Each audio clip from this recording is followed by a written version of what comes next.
একটি 23 বছরের অনাথ মেয়ে নিজে গৃহহীন হয়েও নিজের ক্ষুধা ও ক্লান্তি ভুলে প্রতিদিন এক অচেনা ভিখারির জন্য খাবার নিয়ে আসত। সে কি জানত যাকে সে ভিখারি ভাবছিল সে আসলে একজন কোটিপতি, যার আসল পরিচয় প্রকাশ পেতেই সবার পায়ের তলার মাটি সরে গেল। তারপর যা ঘটল তা ছিল যেন এক জীবন্ত অলৌকিক ঘটনা। বন্ধুরা, এই গল্প শুধু একটি কাহিনী নয়, বরং একটি শিক্ষা, একটি ছোট্ট দয়ার কাজ কিভাবে একটি জীবনকে চিরতরে বদলে দিতে পারে।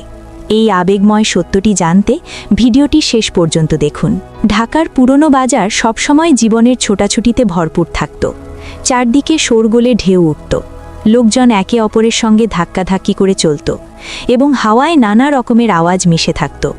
ঠেলাগাড়ির লোকেদের ডাক গুঞ্জরিত উঠত, গরম গরম ফুচকা নিয়ে নিন, সস্তা ডাল, ভালো সবজি। ট্রামের ঘণ্টি উঁচু আওয়াজে বেজে উঠত, দোকান থেকে পুরনো বাংলা গান ভেসে আসত। এই ভিড়ের মাঝে দাঁড়িয়েছিল একটি পুরনো রেস্তোরাঁ, যার নাম ছিল সেনা ভোজনালয়। দরজায় ঝুলানো নেমপ্লেটটি ভাঙাচোরা ছিল, অক্ষরগুলো ম্লান হয়ে গিয়েছিল, কিন্তু ভিতরে পা রাখতেই তেল আর মশলার তীব্র গন্ধ নাকে চড়ে যেত। বাসনপত্রের ঝনঝনানি, গ্রাহকদের কথাবার্তা এবং মালিকের ধমক, এসব ছিল প্রতিদিনের দৃশ্য, যা কখনোই বদলাত না। এই রেস্তোরাঁয় কাজ করত মিতা, একটি 23 বছরের মেয়ে, যার জীবন ছিল দুঃখে ভরা। সে সাধারণ শাড়ি পরে থাকত, কপালে ঘামের ফোঁটা চকচক করত। হাতে ভারী ট্রে ধরে সে প্রতিটি টেবিলে দৌড়াদৌড়ি করত। তার পিঠ সোজা থাকত, কিন্তু চোখে ক্লান্তি আর বিষণ্ণতা লুকিয়ে থাকত। মিতা চুপচাপ কাজ করে যেত, গ্রাহকদের খাবার পরিবেশন করত। একদিন একজন গ্রাহক রেগে বলল, এই মেয়ে, একটু তাড়াতাড়ি করতে পারিস না? অর্ডার দিয়ে আধ ঘন্টা হয়ে গেল। মিতা কাঁপা কাঁপা গলায় জবাব দিল, জি, এক্ষুনি নিয়ে আসছি। তার চোখ সজল হয়ে গেল, হৃদয়ে একটা যন্ত্রণা জাগল, কিন্তু সে হাসি মুখে থাকল, যেন কিছুই হয়নি। রেস্তোরাঁর মালিক সেনা সাহেবের স্বভাব সবসময় বিরক্তিকর থাকত। তিনি কাউন্টারে বসে টাকা গুনতেন এবং কর্মীদের উপর চিৎকার করতেন। সেদিন মিতাকে এক মুহূর্ত থামতে দেখে তিনি জোরে ধমক দিলেন, মিতা, কাজ করতে এসেছিস না স্বপ্ন দেখতে? গ্রাহকদের অপেক্ষা করাচ্ছিস? চাকরি থেকে বের করে দেব, বুঝলি? পুরো হলঘরে নিস্তব্ধতা ছড়িয়ে গেল, সবার চোখ মিতার দিকে ঠেকল। মিতা মাথা নিচু করে শুধু বলল, জি সাহেব, এবং দ্রুত পায়ে এগিয়ে গেল। তার হৃদয় কাঁদছিল, কিন্তু সে চুপ থাকল। গ্রাহক, মালিক, এমনকি পৃথিবীর মানুষজন তাকে হেয় করত, তিরস্কার করত, কিন্তু মিতার নীরবতা কখনো ভাঙত না, কারণ সে জানত এই কাজই তার বাধ্যবাধকতা, এটির ওপরেই তার জীবন চলত। 2 বছর আগে এক ভয়ানক সড়ক দুর্ঘটনা মিতার জগৎ উজাড় করে দিয়েছিল। তার মা বাবা দুজনেই সেই দুর্ঘটনায় চলে গিয়েছিলেন এবং সমস্ত দায়িত্ব তার কাঁধে এসে পড়েছিল। এখন মিতা আর তার 12 বছরের ছোট ভাই সুমন তাদের খুড়োর বাড়িতে থাকত। খুড়ো ছিলেন হৃদয়বান, তিনি মিতাকে স্নেহ করে বোঝাতেন, মিতা বেটি, যা হয়ে গেছে তা বদলানো যায় না, কিন্তু তুমি হাল ছেড়ে দিও না। তার কথায় মিতার মনে একটু শান্তি মিলত, কিন্তু আসল বেদনা ছিল খুড়িমার থেকে। খুড়িমা প্রতিদিন তিরস্কার করতেন, অনাথদের বোঝা আমরা কতদিন বইব? রেস্তোরাঁ থেকে যা উপার্জন করিস সব আমাকে দিবি, নইলে বাড়ি থেকে বের করে দেব। মিতা চুপ থাকত, চোখে জল ভরে আসত, কিন্তু মুখ থেকে একটি শব্দও বের হতো না। সে জানত যতই কষ্ট হোক, এই বাড়ি তাদের মাথার ওপর ছাদ। দুপুরের সময় ছিল এবং ঢাকার রাস্তায় সেনা ভোজনালয়ের হট্টগোল তুঙ্গে ছিল। ভিড়ের মাঝে বাসনের ঝনঝনানি, গ্রাহকদের কথাবার্তা এবং রান্নাঘর থেকে ভেসে আসা মশলার সুবাস হাওয়ায় মিশে থাকত। মিতা যে সকাল থেকেই রেস্তোরাঁয় দৌড়ঝাঁপ করছিল, ক্লান্তি সত্ত্বেও চুপচাপ কাজে লেগেছিল। তার চোখে রাতের ঘুমের অভাব ছিল, কিন্তু গ্রাহকদের খাবার পরিবেশন করতে করতে সে হাসি মুখে থাকত। সেনা সাহেব কাউন্টারে বসে টাকা গুনতে গুনতে কর্মীদের উপর চিৎকার করছিলেন, তাড়াতাড়ি করো, গ্রাহকরা অপেক্ষা করছে। মিতা মাথা নিচু করে কাজের গতি বাড়িয়ে দিল, কিন্তু তার মন খোলা ছিল সেই স্বপ্নে যা সে তার ভাই সুমনের জন্য দেখেছিল। তখনই দরজায় এক যুবকের ছায়া পড়ল। সে ভিতরে এলো। বয়স প্রায় 25-26 বছর, মুখমণ্ডল রোদে ঝলসানো, কাপড় ছেঁড়া পুরনো, আর পায়ে আধা ভাঙা চটি। সে ধীরে বলল, দাদাজি, একটু বেঁচে যাওয়া খাবার পাওয়া যাবে? 2 দিন ধরে কিছু খাইনি। তার গলায় ক্ষুধা আর ক্লান্তি স্পষ্ট ছিল। রেস্তোরাঁয় হঠাৎ নিস্তব্ধতা ছড়িয়ে গেল।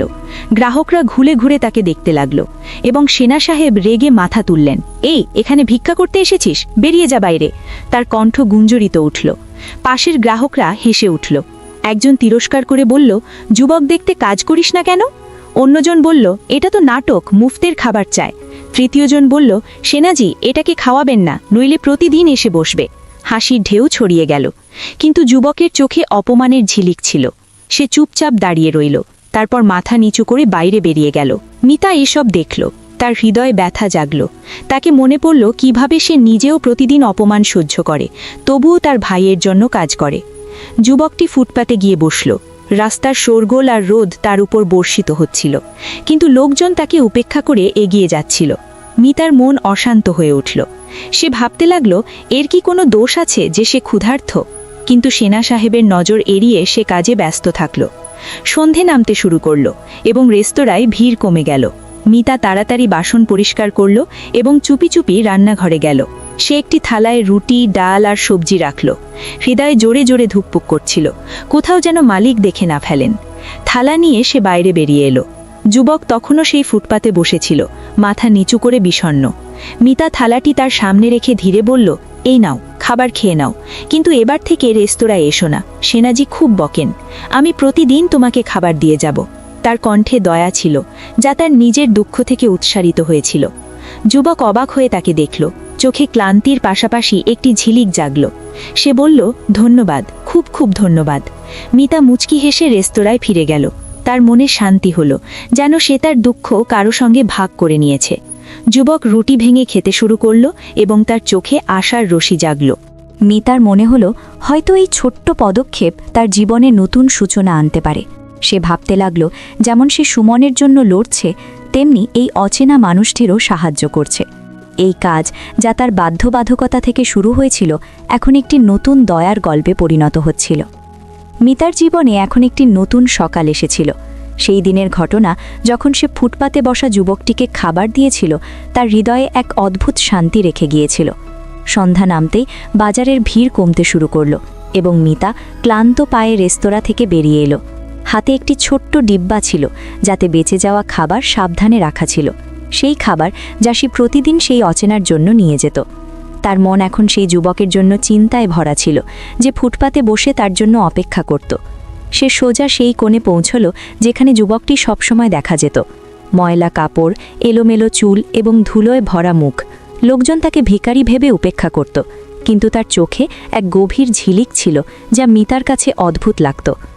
এই নাও, খাবার খেয়ে নাও, মিতা ধীরে বলল, ডিব্বাটি তার দিকে বাড়িয়ে। যুবক মুচকি হেসে ডিব্বাটি নিল এবং বলল, তুমি প্রতিদিন আমার জন্য এত কিছু করো কেন? এই শহরে কেউ মুফতে রুটি পর্যন্ত দেয় না। তার কথায় বিস্ময় ছিল, কিন্তু সঙ্গে কৃতজ্ঞতাও ঝলক ছিল। মিতা মাথা নিচু করল, তার ঠোঁট নড়ছিল, কিন্তু কণ্ঠ থেকে কোনো আওয়াজ বেরাচ্ছিল না। তখনই তার চোখ থেকে এক ফোঁটা অশ্রু গড়িয়ে পড়ল। যুবক অবাক হয়ে জিজ্ঞাসা করল, এই কি হলো? তুমি কাঁদছ কেন? মিতা তাড়াতাড়ি অশ্রু মুছতে চেষ্টা করল, কিন্তু দুঃখটা গভীর ছিল। কিছু না, বলে সে এড়িয়ে গেল। কিন্তু যুবক নরম স্বরে বলল, না, এমনি হয় না, বলো কি হয়েছে? মিতা কিছুক্ষণ চুপ থাকল, তারপর ভাঙা গলায় বলল, আজ আবার খুড়িমা খুব বকেছেন। বলছেন সারাদিন এত কাজ করিস, তবুও টাকা কম আনিস কেন? আমি যতটুকু উপার্জন করেছি সব দিয়ে দিয়েছি, কিন্তু তাদের সবসময় আরও চাই। আজ তো হুমকি দিয়েছেন, পরের মাসে বেশি টাকা না দিলে আমাকে আর সুমনকে বাড়ি থেকে বের করে দেবেন। এই বলতে বলতে তার কথা ভারী হয়ে এলো। সে মুখ অন্যদিকে ঘুরিয়ে নিল, যেন যুবক তার দুর্বলতা না দেখতে পায়। যুবক কিছুক্ষণ চুপচাপ তাকে দেখল। তার চোখে মিতার কষ্টের ভার স্পষ্ট ঝলক ছিল। তারপর সে ধীর স্বরে বলল, তোমাকে জানা আছে, এই শহর খুব নির্মম, কিন্তু তোমার মতো মেয়ে যে নিজে কষ্ট সহ্য করেও তার ভাইয়ের জন্য ভাবে, এমন মেয়ে খুব কম পাওয়া যায়। তোমাকে তোমার অশ্রু লুকানোর দরকার নেই। মিতা প্রথমবার তার চোখে সোজা তাকালো। সেখানে কোনো ঠাট্টা ছিল না, কোনো দয়া ছিল না, শুধু ছিল এক সত্যিকারের বোঝাপড়া আর আপনত্ব। কিন্তু আমি করবই বাকি, মিতা ফিসফিস করে বলল, আমার মনে হয় আমি যতই কাজ করি সব বৃথা, কেউ আমার মূল্য দেয় না। যুবক হালকা হেসে বলল, হয়তো এই শহরে অনেকে তোমার মূল্য না দিক, কিন্তু আমি দিই। তোমাকে প্রতিদিন দেখে মনে হয় এখনও পৃথিবীতে ভালো মানুষ বেঁচে আছে। মিতার চোখে প্রথমবার স্বস্তির ঝিলিক এলো। তাকে মনে হলো, এই ছেলে, যাকে সবাই ভিখারি ভেবে তাচ্ছিল্য করে, সেই তার কথা সবচেয়ে বেশি বোঝে। সে ধীর স্বরে বলল, তুমি সত্যি বলো, অন্তত তোমার সঙ্গে কথা বলে হালকা লাগে। যুবক হেসে উঠল, তাহলে ঠিক, আজ থেকে আমরা বন্ধু। আর বন্ধুত্বের প্রথম নিয়ম হলো যে কোনো কষ্ট একা সহ্য করবে না, আমাকে বলবে। মিতার মুখে বহু বছর পর হালকা হাসি ফুটল। সে মাথা নেড়ে সম্মতি জানালো। সেই রাতে যখন মিতা বাড়ি ফিরল, তার মনে এক অদ্ভুত তৃপ্তি ছিল। প্রথমবার তার মনে হলো এই ভিড়ে ভরা নির্মম ঢাকায় কেউ আছে যে তাকে কোনো স্বার্থ ছাড়াই বোঝে। এদিকে ফুটপাতে বসা যুবকটিও খাবার শেষ করে আকাশের দিকে তাকিয়েছিল। তার ঠোঁটে হালকা হাসি ছিল, যেন সেও এই একাকী পৃথিবীতে একজন সঙ্গী পেয়েছে। মিতার হৃদয়ে এক নতুন আশা জেগে উঠেছিল। সেই রাতে যখন সে ফুটপাতে যুবকের সঙ্গে বন্ধুত্বের কথা বলেছিল, তার মনে এক অদ্ভুত শান্তি ছিল। পরের সকাল থেকেই তার জীবনে এক নতুন রং যোগ হলো। ঢাকার গলিতে দিনগুলো দ্রুত কেটে যেত। সকাল থেকে রাত পর্যন্ত রেস্তোরাঁয় কাজ করতে করতে মিতার শরীর ক্লান্ত হয়ে পড়ত, কিন্তু সন্ধ্যা হতেই যখন সে খাবারের ডিব্বা নিয়ে ফুটপাতের দিকে যেত, তার মুখে এক ভিন্ন ঝিলিক ফুটে উঠত। এখন এটি প্রতিদিনের রুটিন হয়ে গিয়েছিল। মিতা খাবার নিয়ে আসত এবং যুবক তার জন্য অপেক্ষা করত। খাবার খেতে খেতে দুজনের কথা লম্বা হতো। কখনো মিতা তার শৈশবের নিষ্পাপ স্মৃতি শোনাত, বাবা আমাকে বাজারে নিয়ে গিয়ে ফুচকা খাওয়াতো। কখনো সুমনের পড়াশোনার চিন্তা প্রকাশ করত, ওর ফি দেওয়া কঠিন হয়ে পড়ছে। আর কখনো আকাশে ঝলমল করা তারা দেখে মনের অস্থিরতা ভাগ করে নিত। যুবক প্রতিটি কথা গভীর মনোযোগে শুনত। তার উত্তরে মিতা এক অদ্ভুত শান্তি পেত, যেন কেউ তার প্রতিটি কষ্ট বুঝছে।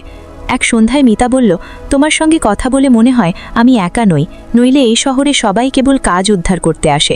যুবক মুচকি হেসে বলল, তাহলে মেনে নাও, এখন তোমার একজন বন্ধু আছে যে তোমার কথা সবসময় শুনবে। মিতার চোখ ভরে এলো। তাকে সত্যিই মনে হলো এই যুবক তার ভাঙা মন জোড়ার সত্যি রাখে। কিন্তু পৃথিবী কি এত সহজ? রেস্তোরাঁর আশেপাশের লোকজন ধীরে ধীরে মিতা আর যুবকের বন্ধুত্ব লক্ষ্য করতে শুরু করলো। অনেক সময় যখন মিতা খাবারের ডিব্বা নিয়ে রাস্তার দিকে যেত, রেস্তোরাঁর অন্য ওয়েটাররা ফিসফিস করত, দেখ আবার ওই ভিখারির কাছে যাচ্ছে। হ্যাঁ, জানি না ওতে এমন কি দেখল, এই মেয়ে কি পাগল হয়ে গেছে, ভিখারির সঙ্গে বন্ধুত্ব করবে?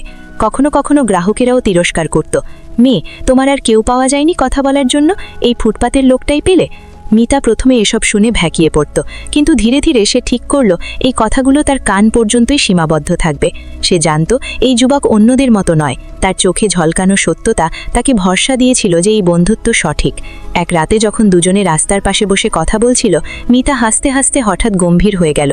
তোমাকে জানা আছে, লোকজন আমার হাসি ওড়ায়, বলছে আমি পাগল, যে একজন ভিখারির সঙ্গে বন্ধুত্ব করছি, কিন্তু আমি এসবের পরোয়া করি না। তোমাকে জেনে মনে হয় হয়তো এই পৃথিবী ততটা খারাপ নয় যতটা দেখায়। যুবক তার দিকে গভীরভাবে তাকালো এবং শান্ত স্বরে বলল, মিতা, এই পৃথিবী কখনো তোমার জন্য তালি বাজাবে না। এটি সেই কাজ করবে যা তোমার ভরসা কেড়ে নেবে, কিন্তু তুমি যদি সত্যিই কারো উপর ভরসা করো, তাহলে অন্যদের চিন্তার কোনো মূল্য থাকে না। মিতা হালকা হাসল। সেই মুহূর্তে তার মনে হলো যেন কেউ তার মন থেকে দুঃখের পাহাড় সরিয়ে দিয়েছে। লোকজন হাসতে থাকলো, তিরস্কার করতে থাকলো, কিন্তু মিতার উপর এরার কোনো প্রভাব পড়ল না। তার কাছে সবচেয়ে গুরুত্বপূর্ণ ছিল সেই আপনত্ব যা সেই অচেনা যুবকের কাছ থেকে পেয়েছিল, এবং ধীরে ধীরে এই নিত্যদিনের কথাবার্তায় তাদের বন্ধুত্ব গভীর শিকড় গাড়তে লাগল। মিতা আর যুবকের বন্ধুত্ব এখন আরও গভীর হচ্ছিল। শীতের এক রাত ছিল যখন ঠান্ডা হাওয়া হাড় জমিয়ে দিচ্ছিল। রাস্তার সেই কোণে যেখানে যুবক প্রতিদিন বসত, তার অবস্থা সেদিন একটু বেশি নাজুক লাগছিল। তার মুখ ফ্যাকাশে হয়ে গিয়েছিল, ঠোঁট শুকিয়ে গিয়েছিল এবং হাত ভীষণভাবে কাঁপছিল। মিতা তাকে দেখল এবং কিছু না ভেবে তাড়াতাড়ি তার কাছে গিয়ে বসল। সে সহানুভূতির সঙ্গে তার ঠান্ডা হাত নিজের দুই হাতে ধরল, যেন কোনো আপনজনের যত্ন নিচ্ছে। যুবক কিছুক্ষণ চুপ থাকল, তারপর খুব ধীর গলায় বলল, মিতা, আমি ভিখারি নই, আমি একসময় কোটিপতি ছিলাম। মিতা স্তব্ধ হয়ে গেল। তার বিশ্বাসই হচ্ছিল না যে এই ভাঙাচোরা মানুষটি কখনো এত ধনী হতে পারে, কিন্তু তার চোখে এক অদ্ভুত সত্যতার ঝলক ছিল যা তার কথাকে মিথ্যা হতে দেয়নি। যুবক তার গল্প শুরু করল। একসময় উঁচু উঁচু অট্টালিকা ছিল আমার, চকচকে পরিচয়, বিলাসবহুল গাড়ি আমার গ্যারেজে দাঁড়িয়ে থাকত। ম্যাগাজিন আর খবরের কাগজের প্রচ্ছদে আমার নাম আর ছবি ছাপা হতো। লোকজন আমাকে দেখে তালি বাজাতো, মাথা নত করত, কিন্তু লোভ আর প্রতারণায় সব কেড়ে নিয়েছে। যাদের আমি সবচেয়ে কাছের ভেবেছিলাম, তারাই আমার পিঠে ছুরি মেরেছে। বন্ধু, আত্মীয়, ব্যবসায়িক অংশীদার সবাই মিলে আমাকে নিচে ফেলে দিয়েছে। ঋণ, মামলা আর ভুল সিদ্ধান্তে আমার জীবন ধ্বংস হয়ে গেছে। সে থামল, গভীর নিঃশ্বাস নিল এবং বলল, সম্পর্ক ভেঙেছে, ভরসা ভেঙেছে, এবং শেষমেশ আমি সব ছেড়ে দিয়েছি। আমার সম্পদ, আমার নাম সব পিছনে ফেলে অজ্ঞাতবাস বেছে নিয়েছি। মিতার চোখ থেকে অশ্রু ঝরে পড়ল। সে কখনো ভাবেনি যে যার সঙ্গে সে প্রতিদিন কথা বলে, যাকে সে ক্ষুধার্ত ভেবে খাবার দেয় তার পিছনে এত বেদনাদায়ক গল্প থাকতে পারে। তার হৃদয় তার কষ্টে ভরে গেল। যুবক তার দিকে তাকালো এবং হালকা হেসে বলল, মিতা, কোটি কোটি টাকায়ও আমি কখনো সত্যিকারের দয়া অনুভব করিনি। লোকজন আমার সম্পদের জন্য লোভী ছিল, আমার হৃদয়ের জন্য নয়। কিন্তু তুমি যে রুটি দিয়েছ, এই রুটিতে যে আপনত্ব আছে তা আমার সমস্ত সম্পদেও কখনো পাইনি। মিতা চুপ থাকল, কিন্তু তার হৃদয় গভীরভাবে স্পর্শ হলো। তাকে মনে হলো এই যুবক ভিখারি নয়, বরং একজন ভাঙা মানুষ যে এখন ধীরে ধীরে তার আপনত্বের সঙ্গে জুড়ছে। সেই রাতে যখন মিতা বাড়ি ফিরল, তার মনে এক অদ্ভুত উৎকণ্ঠা ছিল। সে ভাবছিল, সত্যিই কি এই মানুষটি এত বড় পরিবর্তনের মধ্য দিয়ে গেছে? পরের সকাল পর্যন্ত তার ঘুম উড়ে গেল। সে বারবার তার কথাগুলো মনে করছিল এবং তার হৃদয় বলছিল, এই বন্ধুত্ব এখন আরও গভীর হয়েছে। অন্যদিকে যুবক ফুটপাথে বসে আকাশের দিকে তাকিয়েছিল, যেন তার জীবনেও এক নতুন আলো এসেছে। তার হাসিতে এখন একটি আশা ছিল যা মিতার কারণে জেগেছিল। মিতা ঠিক করল সে এই বন্ধুত্বকে আরও মজবুত করবে। পরের দিন যখন সে রেস্তোরাঁয় কাজ করছিল, সে চুপি চুপি একটু বেশি খাবার রেখে দিল, যেন যুবককে দিতে পারে। তার হৃদয় বলছিল, এই সম্পর্ক শুধু খাবার পর্যন্ত সীমাবদ্ধ নয়, বরং এক সত্যিকারের মানবিক বন্ধন হয়ে উঠেছে। এবং এই বন্ধনই তার জীবনে আসন্ন পরিবর্তনের ভিত্তি রচনা করছিল, যার সম্পর্কে তার এখনও কোনো ধারণা ছিল না। সেই রাতে যখন যুবক তার কোটিপতির গল্প শোনাল, মিতার মনে অনেক প্রশ্ন আর আশা জেগে উঠেছিল। কিন্তু পরের সকাল থেকে সে অদৃশ্য হয়ে গেল। মিতা প্রতি সন্ধ্যায় ফুটপাথে তার খোঁজে যেত, কিন্তু সে কোথাও দেখা যেত না। তার হৃদয় বিষণ্ণ হয়ে গেল, যেন কোনো আপনজনকে হারিয়েছে। রেস্তোরাঁয় কাজ করতে করতেও তার মন যুবকের কথায় ডুবে থাকত। সে ভাবত, সত্যিই কি সে কোটিপতি ছিল? আবার কি সে ফিরে আসবে? দিনগুলো কেটে যাচ্ছিল এবং তার চোখে এক অজানা ভয় আর আশা দুটোই একসঙ্গে চলছিল। একদিন দুপুরের সময় ছিল। সেনা ভোজনালয়ের বাইরে হঠাৎ চকচকে গাড়ির কাতার থামল। লোকজনের চোখ সেই দিকে উঠল এবং এক সুদর্শন যুবক গাড়ি থেকে নামল, যার সঙ্গে নিরাপত্তা কর্মী ছিল। তার পোশাক, তার চালচলন সবকিছু রাজকীয় লাগছিল। সে সোজা রেস্তোরাঁয় প্রবেশ করল এবং জোরে বলল, মিতা, একটু বাইরে এসো। মিতা চমকে গেল। সে ট্রে রেখে ধীরে ধীরে বাইরে এলো। সামনে সেই যুবক দাঁড়িয়েছিল, অরূপ, এখন তার আসল রূপে। তার মুখ ঝলমল করছিল এবং চোখে গভীর খুশি ছিল। অরূপ মুচকি হেসে বলল, মিতা, আমি সেই যাকে তুমি ফুটপাথে খাবার দিয়েছিলে। আমি একজন কোটিপতি ছিলাম, কিন্তু প্রতারণা আর লোভ আমাকে ভেঙে দিয়েছিল। আমি অজ্ঞাতবাস বেছে নিয়েছিলাম, যেন বুঝতে পারি দারিদ্র্য কী। টাকা সব দিতে পারে, কিন্তু মানবতা নয়। তোমার 2 গ্রাস খাবার আমাকে সেই আপনত্ব দিয়েছে যা আমার সম্পদে কখনো ছিল না। তুমি আমার জীবন বদলে দিয়েছ। মিতার চোখ ভরে এলো। তার বিশ্বাস হচ্ছিল না যে তার সেই বন্ধু এখন এই জাঁকজমকপূর্ণ রূপে তার সামনে দাঁড়িয়ে আছে। সেনা সাহেব, যিনি আগে যুবককে তাড়িয়ে দিয়েছিলেন, এখন ক্ষমা চাইতে লাগলেন। ভাই সাহেব, আমাদের ক্ষমা করে দিন, আমরা আপনার পরিচয় জানিনি। অরূপ হাত তুলে বললেন, কিছু যায় আসে না, এখন সব ঠিক আছে। তারপর সে মিতার দিকে তাকিয়ে বলল, আমি তোমাকে বিয়ে করতে চাই। তোমার দয়া আমাকে নতুন জীবন দিয়েছে। মিতার মুখ লাল হয়ে গেল, কিন্তু তার হৃদয় খুশিতে ভরে গেল। কয়েকদিন পর অরূপ মিতার বাড়ি গেল। খুড়ো খুশি মনে সম্মতি দিলেন, বেটি, তোর ভাগ্য জেগে উঠেছে। কিন্তু খুড়িমার চোখে লোভ ছিল। তিনি বললেন, আরে বা, এখন তো আমাদেরও ভালো হবে। বিয়ের প্রস্তুতি শুরু হয়ে গেল। ধুমধাম করে বিয়ে হলো। বড় বড় মণ্ডপ, ফুলের সাজসজ্জা এবং অতিথিদের ভিড়। মিতা এখন এক ধনী পরিবারের বউ হয়ে গেল। সুমন ভালো স্কুলে ভর্তি হলো এবং তার পড়াশোনার ব্যবস্থা হয়ে গেল। মিতা মাঝে মাঝে সেই ফুটপাথের সন্ধ্যার কথা মনে করত এবং ভাবত, আমি কি জানতাম যে আমার একটি ছোট্ট পদক্ষেপ আমার জীবন বদলে দেবে। অরূপ তাকে তার পরিবারের সঙ্গে পরিচয় করালো এবং এখন সে এক সুখী জীবন যাপন করছে। সেই দিনের পর থেকে মিতা শিখল, দয়া কখনো বৃথা যায় না। তার জীবনের সেই ফুটপাথের ভিখারি এখন তার জীবন সঙ্গী হয়ে গেছে এবং এই গল্প এক নতুন সূচনার সাক্ষী ছিল। বন্ধুরা, এই গল্প আমাদের শেখায়, মানুষের আসল পরিচয় তার পোশাক বা অবস্থায় নয়, বরং তার হৃদয় আর কর্মে। ছোট্ট একটি দয়া আর করুণা কারো পুরো জীবন বদলে দিতে পারে। বন্ধুরা, আপনাদের এই গল্প কেমন লাগলো? আপনার মতামত আমাদের কমেন্টে জানান। যদি গল্প ভালো লেগে থাকে তাহলে ভিডিওটি লাইক করুন, আপনার বন্ধুদের সঙ্গে শেয়ার করুন, আর এমন আরও আকর্ষণীয় গল্প শোনার জন্য আমাদের চ্যানেল ভাইরাল স্টোরি বাংলায় সাবস্ক্রাইব করতে ভুলবেন না। আর হ্যাঁ, আপনি এই ভিডিও কোথা থেকে দেখছেন? আপনার প্রিয় শহর বা গ্রামের নাম কমেন্টে লিখে আমাদের জানান।